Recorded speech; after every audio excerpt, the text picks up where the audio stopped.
The Yellow Face, Part 1. Sherlock Holmes did not like aimless physical exercise, but one spring day I persuaded him to go for a walk with me in the park. We walked for 2 hours, and it was almost 5 when we returned to Baker Street. "I beg your pardon, sir," said our page boy as we entered. "There was a man waiting for you. He was a very restless gentleman. He walked all around the room saying, 'Isn't Mr. Holmes going to return?' Finally, he left." You see, Holmes said to me. I needed a case, and now I have lost this one because we went for a walk in the park. Hello? That's not your pipe on the table? Well, that man must have a very big problem, because he left his pipe. It is obvious that he likes this particular pipe very much. How do you know that he likes it very much? I asked. Well, explained Holmes, I think this pipe costs around 7 and 6pence. Now, look, it has been mended twice with silver bands that probably cost more than the pipe itself. So this man must like his pipe very much, if he prefers to mend it instead of buying a new one with the same money. Just then, as Holmes was talking, we heard someone walking up the stairs, and then a man walked into the room without knocking. "I beg your pardon," said the man. "I should have knocked, but I am very upset, and I need help." The man then took off his hat and sat down on a chair. "My dear Mr. Grant Munro," began Holmes. Our visitor jumped from his chair. "What?" he cried. "You know my name?" "If you want to preserve your incognito," said Holmes, smiling, "then you should not write your name on the inside of your hat, or else you should turn the inside of your hat away from the person whom you are addressing. Anyway, my friend and I have heard many strange secrets in this room, and we have had the fortune to help many people. Please tell us the facts of your case." "The facts are these, Mr. Holmes," he said. "I have been married for 3 years, and my wife and I were very happy until last Monday. Suddenly, a barrier appeared between us, and she has become like a stranger to me. I want to know why. But, Mr. Holmes, I am sure that my wife loves me." "Please let me have the facts, Mr. Munro," said Holmes with some impatience. Effie, my wife, was a young widow, only 25 years old when I met her. Her name then was Mrs. Hebron. She went to America when she was very young and lived in the town of Atlanta, where she married a man called Hebron, who was a lawyer. They had one child, but there was a yellow fever epidemic there, and both her husband and child died of it. I have seen his death certificate. After this tragedy, she decided to leave America and come back to England to live with her aunt. I should also mention that her husband left her a large amount of money. This money was invested, and she can live very well with the income from it. She met me after 6 months in England. We fell in love with each other, and we married a few weeks afterwards. I am a hop merchant, and I too have a good income. We rented a nice house in the country near Norbury. There is an inn and 2 houses near our house, and a single cottage across the field in front of our house. Until this recent incident, my wife and I lived very happily there. There is one more thing I should tell you. When we married, my wife put all her money in my name. I did not think this was a good idea, but she insisted. Well, about 6 weeks ago, she came and asked me for some. "Jack," she said, "when you took my money, you said that if I ever wanted some, I should just ask you." "Certainly," I said. "It's your money. How much do you want?" £100, she said. "What for?" I asked, very surprised by the large amount. "Oh," she said playfully. "You said that you were only my banker, and bankers never ask questions, you know." I was not happy about this because this was the first time that there was a secret between us. I gave her the check and forgot about the matter. It may have nothing to do with what happened afterwards, but I thought that I should mention it. Anyway, I told you that there is a cottage near our house. Well, I like walking past that cottage, and last Monday, as I walked past the cottage, I saw an empty van going away from the cottage and furniture in front of the cottage. Someone was finally going to live there. I was looking at the cottage when suddenly I saw a face watching me from an upper window. There was something strange about the face, Mr. Holmes, that frightened me. I was not very near, but there was something unnatural and inhuman about the face. It was yellow and rigid. I walked closer to the house, but the face suddenly disappeared. Then I went to the door and knocked. A tall woman answered the door. I told her that I was her neighbor and asked her if she needed any help. If we need any help, we'll call you, she said, and shut the door in my face. That night I did not tell my wife about the strange face and the rude woman, but I did tell her that people were now living in the cottage. That same night, something strange happened. In the middle of the night, when I was not completely asleep, I became aware that my wife was dressed and was leaving the room. She looked very frightened and nervous. I waited for about 20 minutes, and then she returned. "Where have you been, Effie?" I asked as she entered. She moved back quickly with fright. Are you awake, Jack? She cried with a nervous laugh. She told me that she had wanted some fresh air, but I did not believe her. What was my wife hiding from me? The next day I had to go to the city, but I was so worried about my wife that I returned early to Norbury at about 1 o'clock. Walking home, I went past the cottage. I stopped for a minute in front of it to look for that strange face.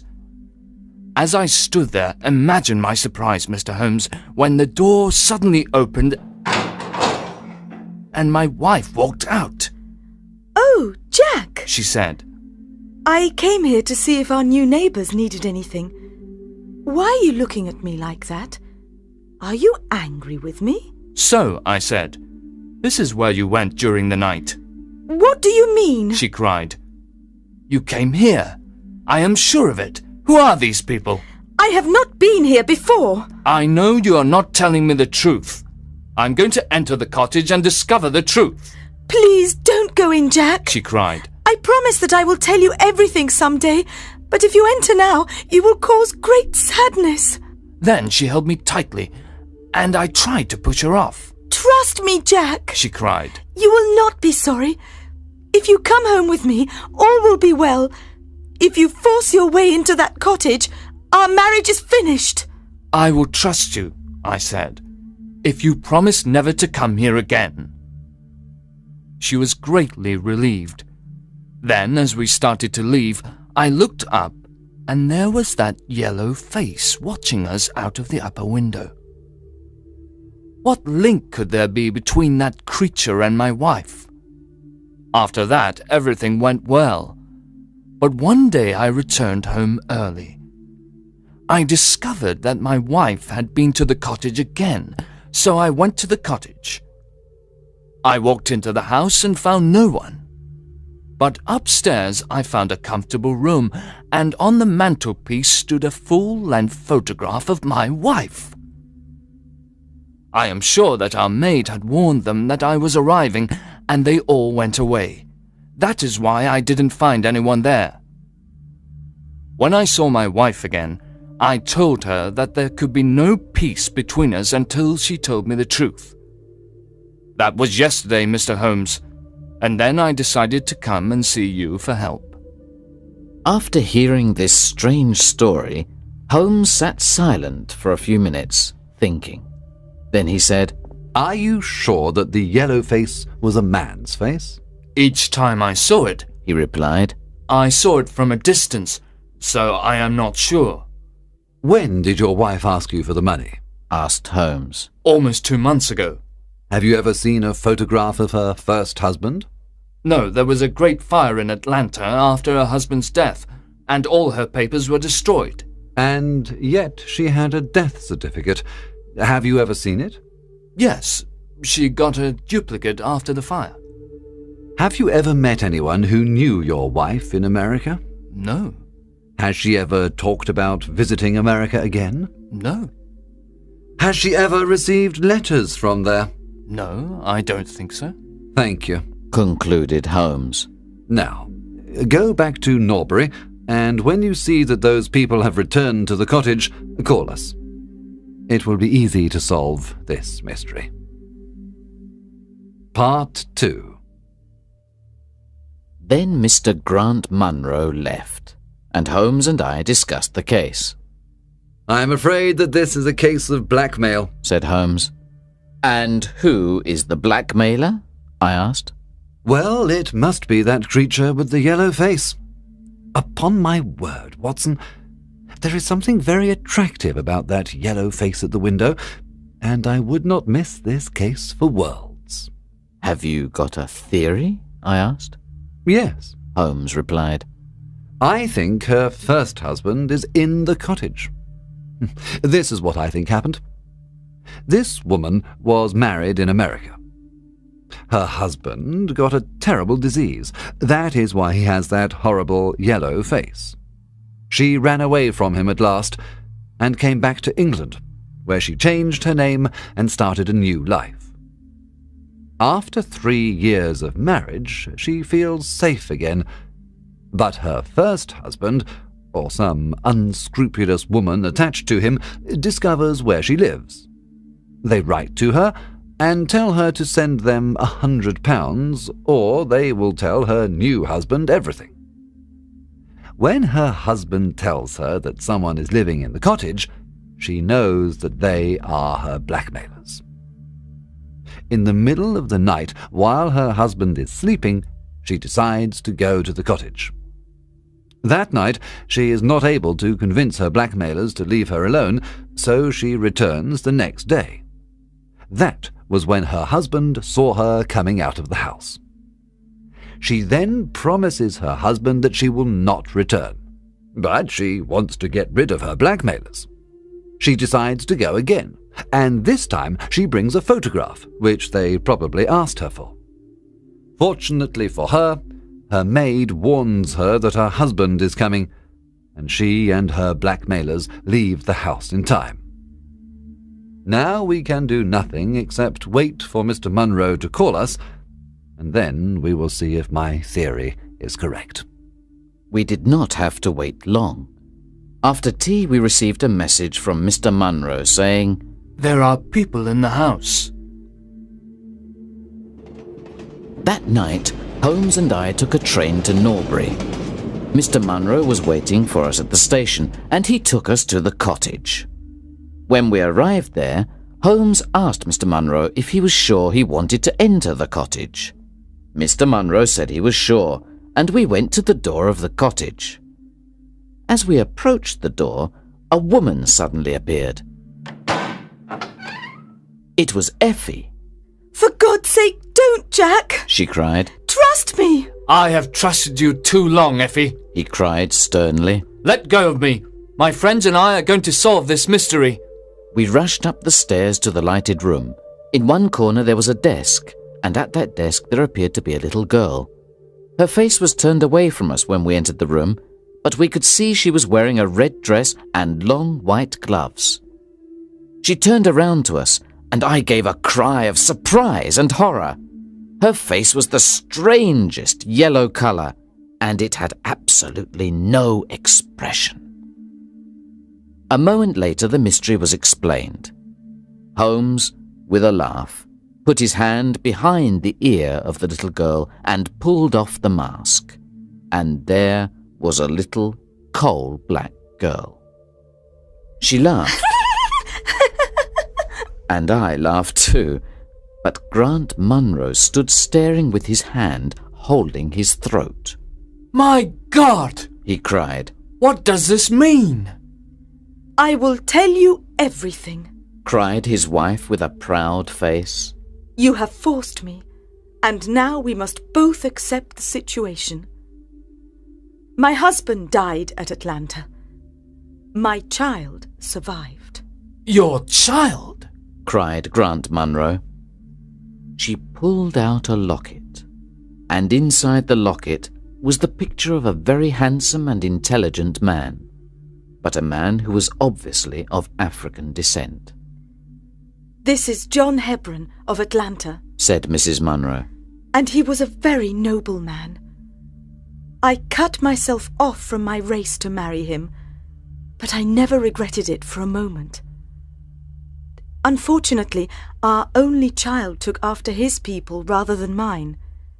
She's very dark, but she is my dear little girl.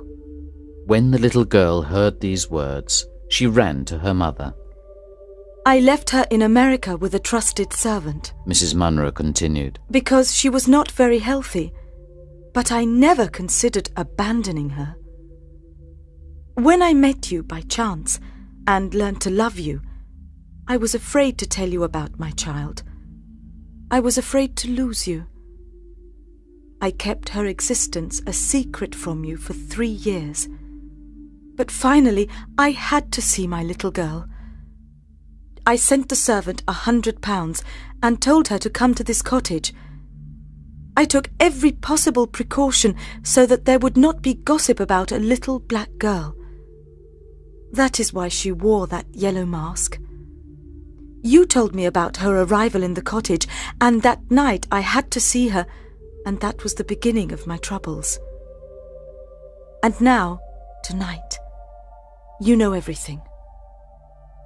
What are you going to do about me and my child?